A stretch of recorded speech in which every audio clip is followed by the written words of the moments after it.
चला सगळेजण आपण असं ठरवलेलं की आपली परीक्षा होईपर्यंत आपण जनरल नॉलेजचे किंवा विज्ञानामध्ये इतर जी माहिती आहे कुठल्याही अवयवाबद्दल असेल, बॉडी पार्ट असेल, कुठल्याही पार्ट बद्दल असेल तर ती आपल्याला काय करायची होती. दररोज आपण कसे क्वेश्चन घेणार होतो, 5-5 क्वेश्चन घेणार होतो. त्याच्यामध्ये आज आपण घेतलाय क्वेश्चन, कुठलाही क्वेश्चन बघा हा आहे विज्ञानामधला प्रश्न आहे. आणि विज्ञानामधला प्रश्न काय म्हणताय, जो की MPSC राज्य सेवा ज्या आहे त्या परीक्षेला पण आलेला आहे. कधी तर तो 2021 ला आलेला आहे. मग त्याच्यामध्ये कोणता काय प्रश्न काय म्हणतोय बघा, मानवाच्या पोटामध्ये कोणते जठर रस स्रवतात.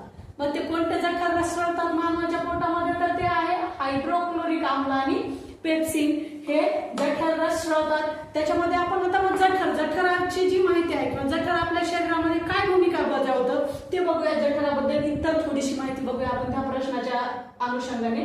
तर बघा जठर हे आहे कशा, जठराची अन्नपचनामध्ये कशाची भूमिका आहे, महत्वाची भूमिका आहे. त्याचा आकार कसा आहे, इंग्रजी जे अक्षर जे आहे इंग्रजीचं त्या जे अक्षरासारखा कशाचा आकार आहे, जठराचा आकार आहे. त्याच्यामध्ये शरीराच्या कुठल्या बाजूला असतं तर ते डाव्या बाजूला असतं. आणि त्याच्यामध्ये अन्न जे आहे ते 4 ते 5 तासासाठी साठवलं जातं. हे जठराची भूमिका